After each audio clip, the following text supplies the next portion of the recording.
The moment Lyla removed the diamond ring from her finger and let it clatter onto the marble floor of the Waldorf ballroom, everything stopped. Gasps rippled through the crowd of 200 guests dressed in their finest for what was supposed to be the engagement of the year between Lyla Harrington and Marcus Langford, son of her father's biggest investor. But Lyla didn't look at Marcus or her parents or the flashing cameras from the society pages. She looked straight at me, Elise Carter, standing alone by the champagne tower in my simple black dress, heart hammering so loud I could barely hear the string quartet die out. Without a word, she walked down the 3 steps from the raised platform, crossed the dance floor in 6 determined strides, and pulled me into a kiss that tasted like years of stolen moments and unspoken promises.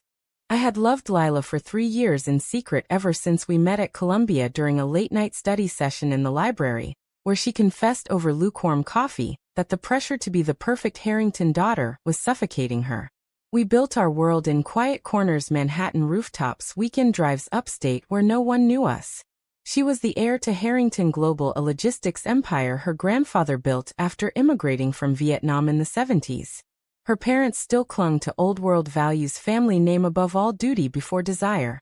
I was just the marketing consultant they hired last year to rebrand their East Coast division, never suspecting I was the reason their daughter smiled more than she cried. That kiss lasted maybe 10 seconds, but it shattered decades of carefully constructed lies. When we broke apart, Lyla's eyes were wet yet fierce. "I can't do this anymore, Elise. Not to you, not to me." Her mother, Mrs. Harrington, a woman who could silence a boardroom with one raised eyebrow, let out a strangled sound. Her father, Mr. Harrington's face turned the color of ash. Marcus stood, frozen ring box still in his hand, looking like someone had punched him in the gut. Security started moving in, but Lyla grabbed my hand, and we ran through the side exit into the cold December night, leaving behind the life she was supposed to lead. In the cab back to my Brooklyn apartment, the reality crashed down. "They're going to disown me," she whispered, voice cracking for the first time since the kiss. I held her tighter, knowing this was only the beginning. The Harringtons didn't just lose face tonight. They lost the merger that would have doubled their revenue and secured Lyla's future as CEO. My own job at the company hung by a thread. But in that moment, with her head on my shoulder, I believed love could survive anything. I was wrong. The next morning, my phone exploded with messages. Colleagues texting, "Is it true?" Clients canceling meetings. My boss left a voicemail that simply said, "We need to talk, Elise, and it's not good." Lyla's family cut off her credit cards within hours. She showed up at my door with one suitcase and red eyes. I told them everything. They said if I don't fix this publicly, they'll pretend I never existed. We spent the day in my tiny living room making frantic plans. She still had a trust fund from her grandmother, but accessing it would trigger legal battles. I offered to quit my job to shield her from more workplace gossip. She refused. "This is my mess. I dragged you into it." By evening, the society blogs had the story. Harrington heiress dumps fiancé for mystery woman at gala. Photos of our kiss were everywhere, blurred but unmistakable. Lyla's younger brother Tyler called, screaming that she had ruined the family legacy. Her mother sent a single text. "You chose her. Now live with the shame." The words cut deeper than any argument we'd ever had in secret. Lyla curled into me that night, whispering apologies between sobs. I stroked her hair, telling her we'd face it together. But deep down, fear not at me. How long before the pressure broke her again? The following week brought the first real betrayal born of terror. Lyla agreed to meet her father alone at their Upper East Side townhouse. She came back pale and shaking. He offered me a way out. One public statement saying it was a moment of confusion, alcohol, whatever. The merger stays on. My position at the company stays. They'll even pay for therapy. I stared at her, unable to speak. She continued, voice small. "I told him no, Elise. I swear I did." But the hesitation in her eyes told me the war inside her was far from over. That night she slept on the couch for the first time. I lay awake wondering if love was enough when the entire world demanded she choose differently. 2 weeks after the kiss, the media frenzy showed no signs of slowing. Every morning I woke to new headlines: Harrington family empire on the brink after lesbian scandal. Investors pulled out quietly. Board members demanded emergency meetings. Lyla's phone stayed silent except for the occasional vicious message from distant relatives calling her selfish, ungrateful, a disgrace to her immigrant grandparents' sacrifice. She threw herself into freelance consulting from my kitchen table, trying to rebuild some independence. I returned to work after a tense meeting where HR warned me about professional boundaries and company image. My promotion vanished overnight. The first major confrontation came on a rainy Thursday when Mrs. Harrington showed up unannounced at my apartment. She wore a tailored coat, pearls, tight smile that didn't reach her eyes. Lyla froze in the doorway. "Mother, save it." Mrs. Harrington cut in, stepping inside without invitation. She looked me up and down like I was something stuck to her shoe. "You think this is love? This is rebellion. Lyla, you were raised better. Your father built this family from nothing. We gave you everything and you throw it away for this." She gestured at me with disgust. Lyla's hands trembled. "I'm not throwing anything away. I'm finally being honest." Her mother laughed bitterly. "Honest? You humiliated us in front of everyone who matters. Marcus's family withdrew the deal. Your brother's wedding next month is tainted. The cousins in California won't speak to us. Fix it, Lyla, or don't come crying when you have nothing left." She left a thick envelope on the table, legal papers outlining what Lyla would lose if she didn't recant. The door slammed and Lyla sank to the floor sobbing. I held her through it all, whispering that we didn't need their money. But later that night, after she fell asleep, I stared at the envelope and felt the weight of every sacrifice pressing down. My savings were modest. Hers had been limitless. The next betrayal came from within. Lyla started taking secret calls from Tyler, her brother. She claimed they were just checking on her, but I overheard snippets. "I know it's hard, but think about Dad's health. The company stock is tanking." Maybe a short statement. When I confronted her, she denied everything at first, then broke down. "He said if I don't at least apologize publicly, they'll cut me out of the will entirely. Elise, I'm scared. Not for me, for you. You lost your promotion because of me." I told her we'd figure it out, but the crack in our trust had formed. For the first time since the kiss, I wondered if fear would win. We tried to escape the pressure with a weekend trip to the Catskills. In a rented cabin by the lake, we cooked simple meals, talked about futures that felt possible again. Lyla laughed for the first time in days when I burned the toast. Under the stars, she promised no more hiding. No more half measures. "You're my family now." I believed her. Back in the city, though, the real world waited. My landlord raised the rent, citing new circumstances. Old friends distanced themselves. Lyla's former assistant posted a vague social media story about toxic secrets destroying legacies. The isolation closed in like a fist. By the end of the month, the company formally let Lyla go for personal reasons. She received the termination letter the same day. Her mother sent flowers with a note. "Come home. We can still fix this." Lyla stared at the card for a long time, then tore it up. But I saw the flicker of doubt in her eyes, and it terrified me. That night we argued for the first time since the party. "If you want out, just say it," I snapped, exhaustion winning. She cried. "I chose you in front of everyone, Elise. How can you doubt me?" We made up, but the wound lingered. The war wasn't just with her family anymore. It was inside both of us. 3 months later, the cracks had widened into canyons. Lyla found part-time work at a small marketing firm downtown, but the pay barely covered groceries. I picked up extra freelance gigs, editing proposals at night until my eyes burned. We moved to a cheaper studio in Queens, trading my sunny Brooklyn place for a windowless box. Every dollar mattered now. The stress showed in small ways, Lyla snapping over spilled coffee, me withdrawing into silence. Yet every night she still reached for me in the dark, whispering, "I love you," like a lifeline. The second major confrontation exploded at a neutral coffee shop near Union Square. Mr. Harrington arrived alone, looking older, thinner. He didn't yell. That was worse. He simply slid a folder across the table. "Sign this. A statement of regret. We'll reinstate you as vice president. The merger can still happen. Elise keeps her job too if she stays quiet." Lyla's hand shook as she read the document. It painted our love as a youthful mistake, blamed on grief after her grandmother's death the year before. "Dad, I can't," she whispered. He leaned in, voice low and dangerous. "You already destroyed my reputation. Don't destroy your future too. Think of your mother's heart condition. Think of Tyler's career. One signature and this nightmare ends." I sat there, silent, fists clenched under the table. Lyla looked at me, tears streaming. Elise, for one horrible second I thought she might sign. Instead she pushed the folder back. No. I'm done lying. Her father stood slowly, eyes cold. Then you're dead to us. Both of you. He walked out without another word. Lyla collapsed into my arms right there in public, sobbing so hard people stared. That night she deleted every family photo from her phone. The irreversible line had been crossed. But fear is a patient enemy. 2 weeks later Lyla came home late from a client meeting, eyes red. Tyler called again. Dad had a mild heart attack. They're saying stress from the scandal. I held her while she cried. It's not your fault, Lyla. She nodded, but I saw the guilt eating her alive. The next morning she left early. When she returned she carried a small Harrington Global envelope. Inside was a check for $50,000 with a note in her mother's handwriting. For old time's sake. No strings if you stay away. Lyla tore it up in front of me, but the gesture felt hollow. We were barely making rent. The media moved on to fresher scandals, but the damage remained.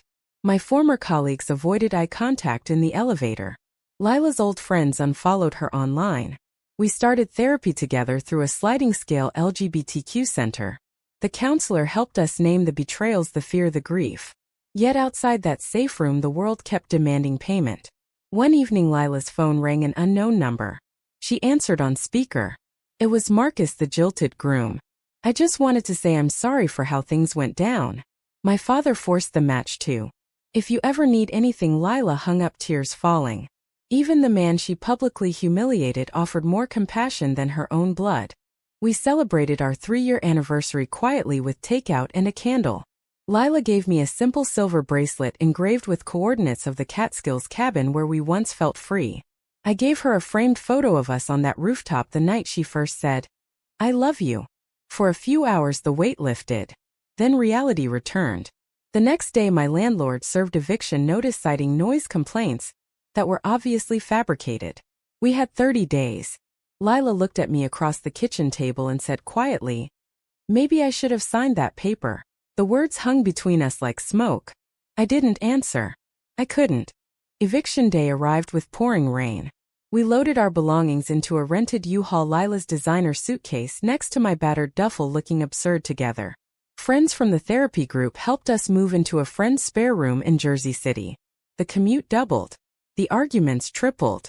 Lyla started having panic attacks before job interviews, convinced every hiring manager had seen the viral kiss video. I buried myself in work, taking on impossible deadlines to prove I was still valuable. The distance between us grew even when we shared the same bed. The breaking point came during a holiday visit to my own family in Ohio. I had warned them, but nothing prepared us for Thanksgiving dinner. My conservative aunt asked pointed questions about that video. My mother pulled me aside in the kitchen. "Elise, we love you, but this choice, it's tearing her apart too. Look at her face. Maybe some loves cost too much." Lyla overheard. She excused herself early, tears barely held back. On the drive back to New Jersey she was silent for hours. Then she exploded. "Your mother is right, Elise. I ruined your life. Your job, your apartment, your family's respect. Maybe I should have stayed in the closet." The accusation stung because part of me had wondered the same thing in my darkest moments. We didn't speak for 2 days. Christmas brought the third betrayal. Lyla received an anonymous email with photos of us from years ago, taken by a private investigator her father had hired. The message read, "Come home for the holidays or these go public. Your choice." She showed me shaking. We spent Christmas Eve debating. In the end she blocked the sender and we ordered Chinese takeout, watching old movies until we fell asleep tangled together. But the fear never left. New Year's Eve we stood on a freezing rooftop in Jersey City watching fireworks. Lyla turned to me, eyes bright for the first time in months. "I'm done letting them control us. Let's start over completely. New city, new names if we have to." I kissed her, then believing again. The next morning she received a certified letter. Her grandmother's trust had been rewritten, excluding her entirely. The final thread to her past was severed. She read it, cried once, then burned the letter in the sink. "It's really over," she whispered. I held her, knowing the price had been everything she once knew. We moved again, this time to a tiny one-bedroom in Philadelphia where no one knew our names. Lyla found work at a nonprofit helping immigrant families. I started my own small marketing consultancy from our living room. The days were hard, the nights harder. Yet slowly we rebuilt. Date nights became picnics in Fairmount Park. We made new friends at local LGBTQ events. The nightmares lessened, but the scar tissue remained.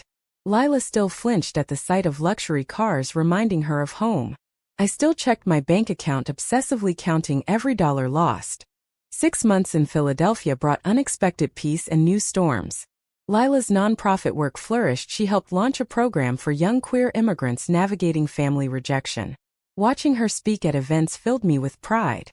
My consultancy landed its first big client, a local bookstore chain. Money was still tight, but we were surviving on our terms. Then the past reached out again. Tyler, Lyla's brother, flew in unannounced. He waited outside her office looking exhausted. Dad's cancer is back. Stage 3. He won't say it, but he asks about you every night. Lyla came home that evening pale. We sat on our second-hand couch talking until sunrise. I can't go back, Elise. But I can't let him die thinking I hate him. I told her the choice was hers alone. The next day she booked a flight to New York. I stayed behind, giving her space. She returned 3 days later, quieter than ever. I saw him. He cried, Elise. Actually cried. Said he was wrong about some things but not everything. He still believes I threw away my future. She didn't cry until bedtime when she whispered. He asked me to come to his treatment sessions. Just as family. No conditions. I held her, knowing this was the ultimate test. The following weeks tested every promise we'd made. Lyla flew back twice more, sitting silently beside her father's hospital bed.